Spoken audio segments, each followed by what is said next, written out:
Hi, I'm Julliette Frasier Salter, CRI, Certified Ross Instructor. I'm here today to teach you some tips, tricks, and techniques of Bob Ross wet on wet oil painting. There are several other artists that are on PBS that teach the oil painting and use the wet on wet, but I am certified to teach Bob Ross. And I also would like, if you would please, to like, share, and subscribe once you see this on your video. I will be teaching an entire painting, but I will be doing it in 5 different videos. We'll start off with teaching you a few little things on your sky, and then we'll go to the water and the mountains. We'll do trees, then we'll do land mass and some water there, and we'll do some final touch-ups and touches and tips. To paint along with me, please call or text me for a list of supplies. I do hope you have a wonderful day and enjoy this. So I'm going to put in front of you, it's a page, hopefully you'll be able to read it if I can get it on there. I don't have an assistant to do this. And it has my email address, Painting with Julliette, Facebook, Painting, of course, with Julliette, and my phone number. So if you notice, please, that I hope this is not backwards. I'll have to view it and see. It does look backwards to me. We'll see that later. Julliette is spelled Julliette, so that's 2 L's, 2 T's with an extra E. It's about the easiest way I can tell you to spell it. Okay, so let's get started here. And I already started by putting the magic white, or as I call it, is actually liquid white oil. And you can buy this through Bob Ross Company, bobross.com, I think is what it is. Or I believe the big box craft supply houses have it, like Hobby Lobby or Michael's. And Weber has out a brand that works exactly the same. So in starting this today, I actually used Bob Ross, and I have put the magic white on here. Now you want to see if it's the right amount, and which I hope it is since I put it on here and I did my little tricks. I touch it like this, and then I touch it on my palette knife, and you get a nice fingerprint. I hope you can see that. If it's too heavy, then that means that you need to get some off. And the way that I tell people to get it off is to use a Viva paper towel. That's my preference because it absorbs and it doesn't leave fibers behind. So I put it against the canvas that has too much, and I will rub it into it and pull it off, and that absorbs some of that into it. But you have to be certain that you don't have too much, because if you have too much of the magic white on here, it can cause your paintings to do some unusual effects that may not be what you want. Like your actual tree can slide a little, or maybe it will break the paint up and you'll have some different colors or some different shades of color in it. So work with this and make sure that you have it. And that fingerprint on your palette knife, to me, is the best way. I had a student teach me that. I believe you can learn from your students as well, and hopefully as they learn from you. So we want to begin by putting some color in the sky. We're going to start with a 2-inch brush and some phthalo blue. Now, I use this palette. Now, I'm not, a handheld palette does not work well for me. I have to use something that I can set down. So I only have 3 colors because that's what we're using in this video is for the sky. So that's titanium white, phthalo blue, and Prussian blue. So let's begin by tapping into the phthalo blue. Get some in your brush, and then what we will start doing is a little swishing pattern across the canvas. And so this is what we're doing. Now, it's looking pretty heavy here. This is not an X pattern. This is a swishing pattern. Swishing is like this. X is like that.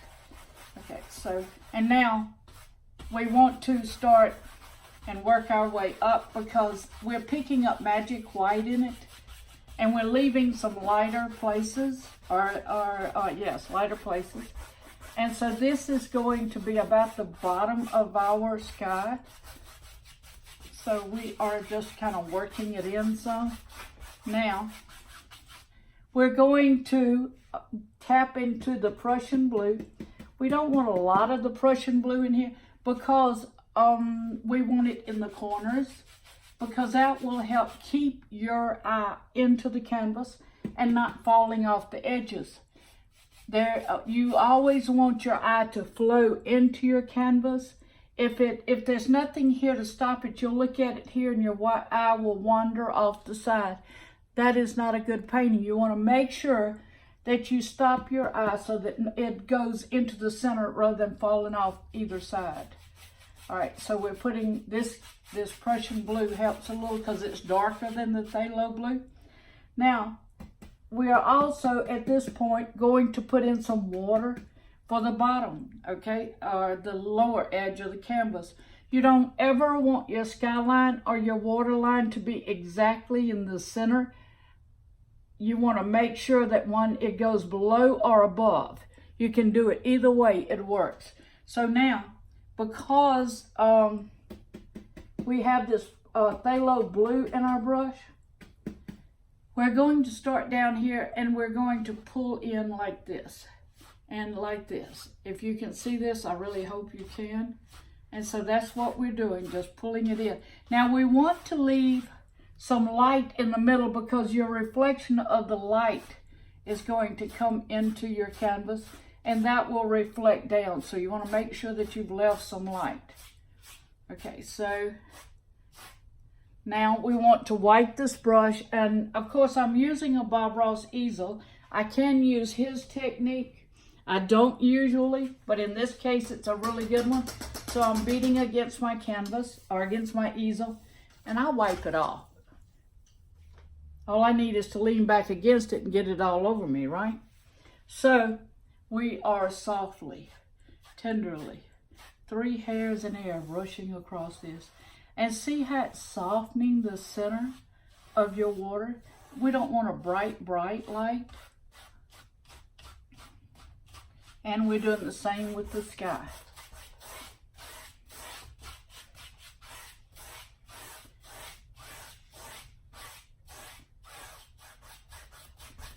And of course, because I'm on video, it's not wanting to work for me today, but we'll just make it work.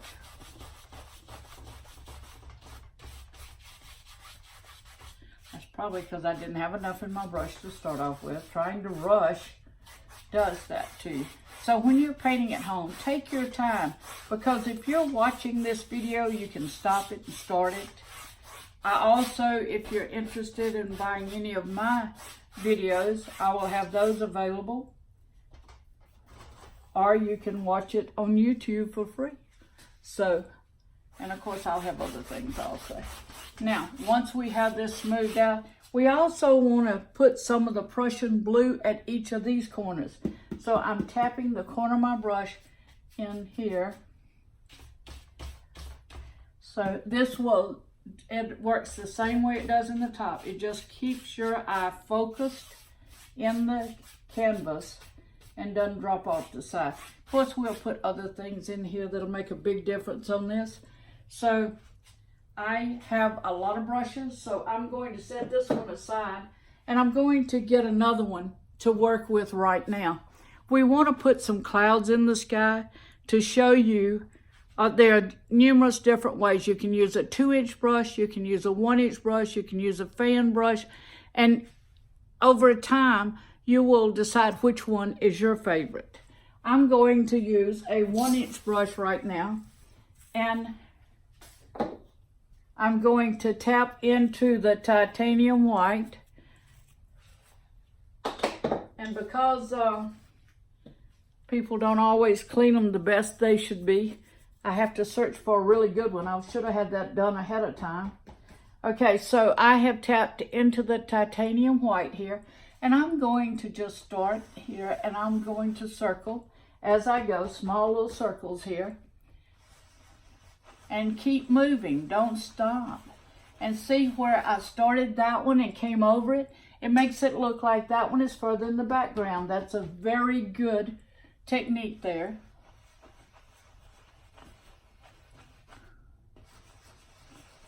Now, people have a tendency not to get the idea that clouds are not cotton balls.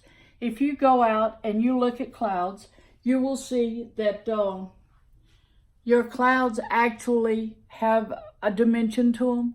Some of them are further away, some of them closer up. Some of them actually are in a line. So you need to start looking at clouds.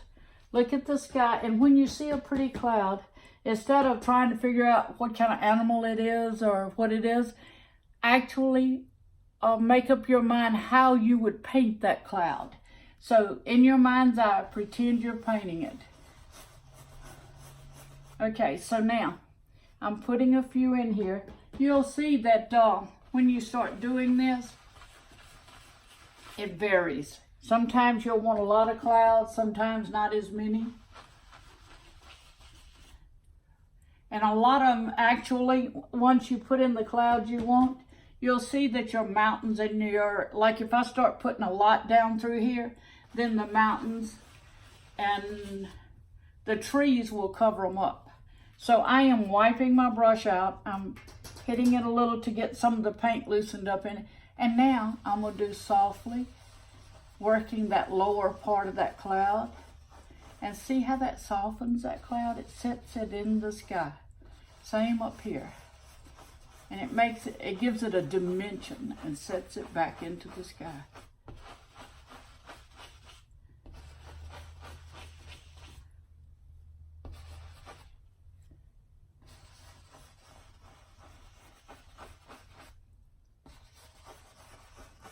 You who know me can't believe I'm quiet for a moment, right? It's not my personality to be quiet. So as you see, we've set a few clouds in. I think we probably need a couple more just for y'all to get the idea of how to paint these clouds. So let's put another one up in the sky up here. And see, all I'm using of this brush is this part of it. If I could use only that part, that's the best cloud you can do. Because I am tilting that brush, if you can see it, and I'm only using that little bit. And see how this cloud, because I am softening it, it looks like it's further away than this one is. Now I'm going to add just a little here, just to soften this a little. And now this one, I'm going to add a little more of that white paint back into it right here. I just think it needs to be predominant right there. And that's all I'm doing. And up under here, we're softening that lower edge. Now, doesn't that make some really pretty clouds? And it was so easy. All we did was just keep rotating our brush in a circle and gave us some beautiful clouds. Now, the next segment that we will do is to put the mountains in. So I'll look forward to seeing you then. Have a great evening. Wishing you a wonderful evening filled with lots of love and laughter. Bye.